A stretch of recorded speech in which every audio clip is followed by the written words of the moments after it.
Marjorie Taylor Greene is getting her final revenge on Donald Trump, and she's bringing down the MAGA cult. It does seem like the bottom has dropped out this past week on Donald Trump and MAGA, as his approval now sinking in the very low 30s and even lower, even on state regime media Fox polls. Donald Trump's approval on the economy is now in the 20s, and Marjorie Taylor Greene is saying, hey, I'm going to expose you every step of the way. Marjorie Taylor Greene posted the following. We just said goodbye to our good friend Thomas and Carolyn Massey. The civil war in the Republican Party is successfully gutting the true American firsters like myself, Thomas, and others. But I don't think most Americans realize the extent of what's happening, how bad it is, and what it's going to produce. After taking the hard principled stand against the war with Iran in June 2025, and releasing the Epstein files, the neocon-controlled Republican establishment, now backed by the president, set out to destroy us. Thomas and I took two different routes, but ended up in the same place, which delivered a message to our colleagues to never go against the president, even on issues he himself promised to do, and at the same time delivered the louder, stronger message to the American people that no matter what they say on TV, rally stages, committee hearings, campaign ads, or stump speeches, Republicans and Trump have overwhelmingly rejected America first and will do anything possible to cut the head off anyone who tries to fly its banner. The extent and extremes to which they have gone should shock everybody. And she goes, for me, I was Trump's loudest champion for years, supporting him when no one else would. And she says, and yet my perfect conservative voting record, legislative accomplishments in the House ended up resulting in Donald Trump attacking me. She said it suddenly meant nothing to low-educated Republicans that are easily manipulated by bot armies and bought and paid for social media influencers that spread lies about me. She goes on to say, after supporting the Republican Party by paying all of my dues every Congress, endorsing and campaigning for Republican candidates, spending millions and traveling the country to get Trump elected, to be called a traitor and not a single Republican, even the ones I helped get elected like J.D. Vance and others, not to utter a word of public support for me, it became abundantly clear that the Republican Party is something I can no longer support or want to do with. They're under full capture and control, she says. She goes, what they just did to Thomas Massey is unforgivable. She said they told lies to Kentucky's 4th District that Massey was a liberal Democrat. She goes on to say, even though all of it was horrific, lives proven with his own 14-year impeccable America First liberty-driven record, naive older voters in his district were easily fooled by the AIPAC and Israel-funded campaign lies and voted for a new candidate who refused every single debate with Thomas Massey and has no voting record to prove what he stands for at all. The capture is complete. What are you going to do about it? Then, in response to the following, I'll tell you what Marjorie Taylor Greene's response was. The federal government is targeting anti-AI and anti-data center activists. They are formulating a new threat category, anti-tech violent extremism. Full articles in the reply, and Marjorie Taylor Greene responds, how dare the peasants complain about data centers stealing their water and driving the cost of electricity? How dare the peasants complain AI will replace their jobs? The peasants are dangerous extremists if they don't shut up and comply. And I've been seeing a lot of videos in red states of people who have voted Republican, voted MAGA, their entire adult life, who said on the issue of data centers, on the issue of AI, in addition to all the other issues, but specifically data centers and AI, the fact that Trump wants zero regulation and wants to pollute and throw data centers in their community is enough for them to vote Democrat in the midterm. I find that very, very, very interesting. Also, Marjorie Taylor Greene posted, the federal budget deficit is expected to be over $2 trillion this year based on Trump's budget, the largest in history outside of 2020 and 2021 due to COVID. The debt passed 100% of the economy in March, and interest on the debt will be more than $1 trillion this year. America has a financial crisis that needs to be addressed more than any foreign war or foreign interest. As Americans, we are all in the same boat, regardless of our political leanings. And when the boat sinks, we all sink together and suffer the same fate. Make America great again should be putting America first, and that should start with getting our financial house in order. MAGA Republicans want to lie and say the big, beautiful bill cut $2 trillion in spending. No, it didn't. You've added trillions and trillions of dollars in debt. You've increased the deficit significantly.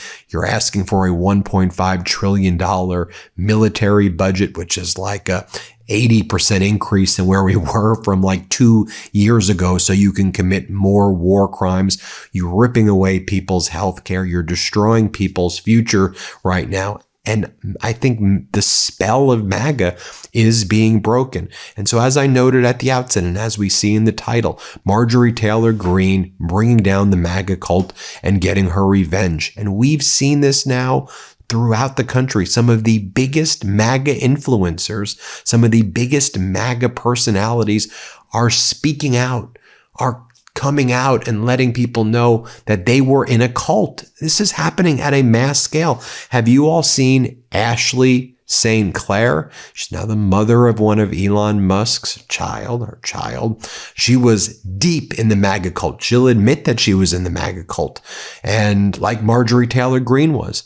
And she comes out a little bit on the other side as well, where she's talking about, actually, for me, she says, it's about love, it's compassion, it's empathy. And she goes, I realized what a hateful movement I was in and what a cult it is. And she talks about how the main influencers in the movement are also being funded by foreign influencers. And she knows because she's in the chats with them and she speaks with them and she knows their secrets and she's exposing it. So you have Marjorie Taylor Greene, you have Ashley St. Clair.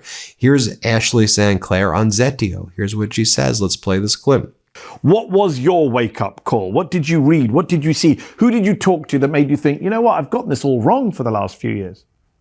There were a lot of things. It happened slowly and then all at once. So there were moments that I would have friends who were trans that I was like, oh, wow, you know, these are not actually evil people who want to trans all the children. There were moments that I would read certain items, and I'm embarrassed to say, but I had never read a slave narrative until my mid-20s. And there's a reason that they want to keep people away from CRT, from certain language. The information sequestering that they do, you're not allowed to read the mainstream media. All of these things are labeled as propaganda. Don't trust your professors. In fact, you should report them to Charlie Kirk's professor watch list. And then there was a moment where I had to make a decision, which I was offered something rather substantial to not speak. And once you receive an offer like that, it really makes you stop and consider the gravity of your words, why your voice is worth so much money, and make a decision on your integrity and if you actually want to have any. You turned down that offer? I did. Was it from Elon Musk? I'm not at liberty to discuss, but I've turned down enough money that it is the GDP of a small nation. Wow. Wonder how small a nation.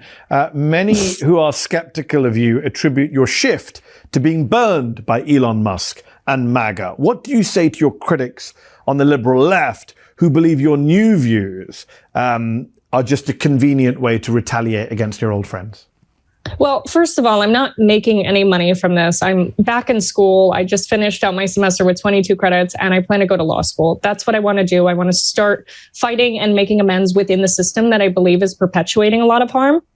And secondly, people are putting the chicken before the egg or the horse before the carriage, because when I came out publicly, I knew what the reaction of MAGA was going to be. I was within this cult for almost a decade. I knew exactly how they were going to respond to me. And I was ready to be ostracized. I was ready to be done with MAGA and that cult. All right, I can't gatekeep one of my favorite websites anymore. Have you all heard of dupe.com? It solves something I waste way too much time doing. Researching products online. I'm talking 20 tabs open, Reddit threads, YouTube reviews, random best of lists that feel totally sponsored. And after all that, I still don't know what to buy. Honestly, I think that makes me even more confused. I actually tried Dupe's new Research for Me tool last week when I was looking for noise canceling headphones for traveling. Normally, I'd spend hours comparing specs and reviews, but this thing did all the work for me in like 2 minutes. You literally type in what you're looking for, like comfortable couch under $2,000 or backpack to hike Yosemite for 3 days this summer, and it will pull from real trusted sources, filters out sponsored recommendations, and gives you a straight answer on what to buy and why. Plus, it even tells you what not to buy, which may be the best part because that could save you from making a really expensive mistake. Be prepared to save yourself a ton of time and money. Just go to dupe.com and tell it what you're looking to buy. That's dupe.com to finally feel confident about what to buy. Go to dupe.com for their 100% free Research for Me comparison tool. Finally feel good about what you're buying with dupe.com. More from Ashley St. Clair here. Here's where she talks about how MAGA is so anti-women and how they attack women over and over again. Here, play this clip. And they were deceived, and none of this is anything that he campaigned on, whether it's from the Epstein files to Israel to, the big, beautiful ballroom. This is all atrocious. And it's the American people who are suffering. I assume you hear from people. Do you hear from people that you knew from TPUSA or Babylon Bee days or MAGA days? Like, what do they think about all this? I do. And there's people that have espoused to me that they feel stuck. They know what's wrong and they feel stuck. And I will tell you that the right has a big issue with what's festering underneath in terms of the sentiment against women. There are a lot of women from the right who still keep in communication with me, and they see what's happening. And especially as it relates to the rhetoric against women on the right, they're not just turning a blind eye to this. And it's going to impact them, whether in the midterms or, 2028.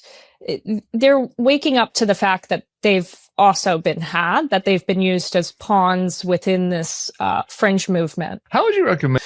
More from Ashley St. Clair over here, talking about how MAGA influencers, she says, are funded by foreign influence operations and foreign powers and foreign countries. Play this clip.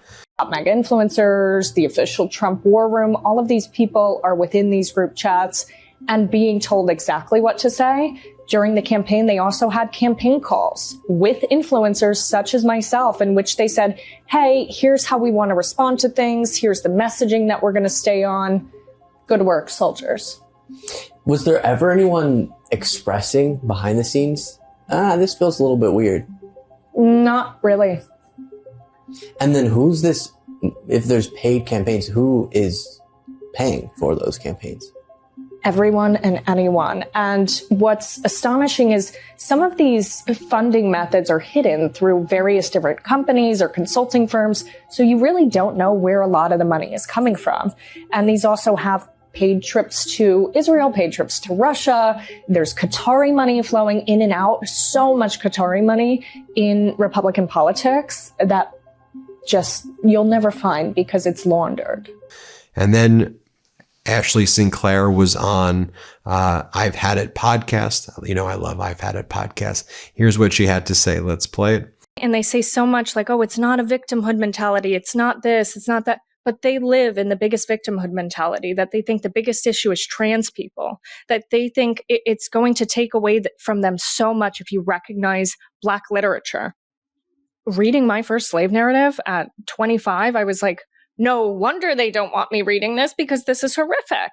Yeah. And so and then consuming Black literature, like reading Robinson, reading Du Bois, reading these things that I wasn't allowed to read because I was told it was anti-white propaganda.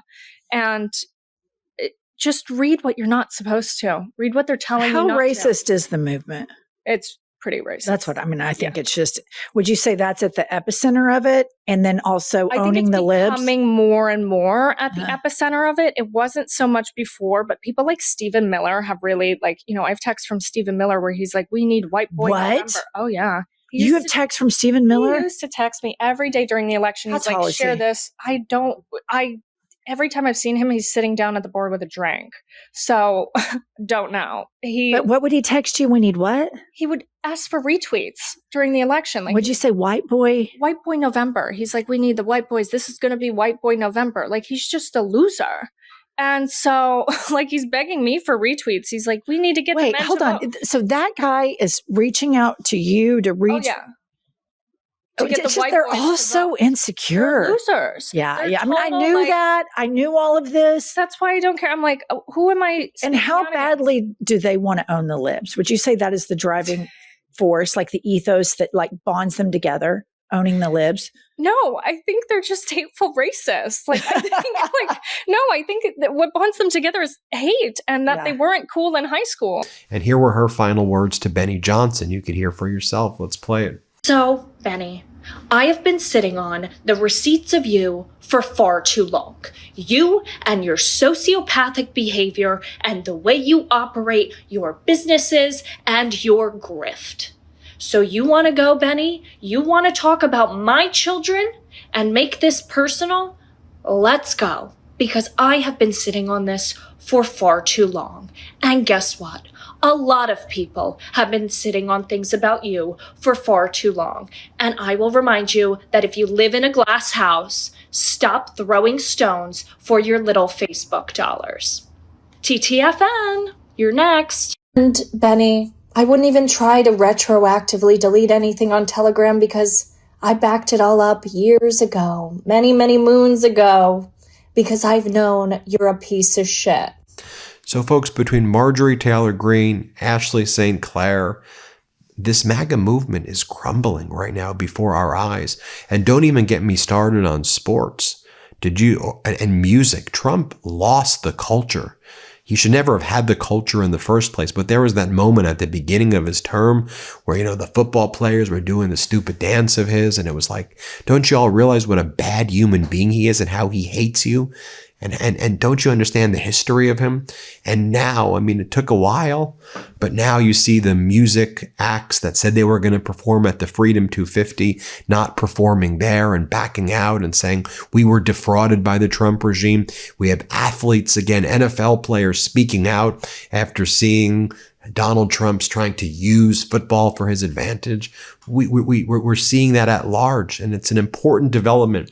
And this week, more than ever, I think we really saw that accelerate. Tell me what you think in the comments below. Hit subscribe. Let's get to 7 million subscribers. Thanks so much for watching, everybody. New Meidas merch.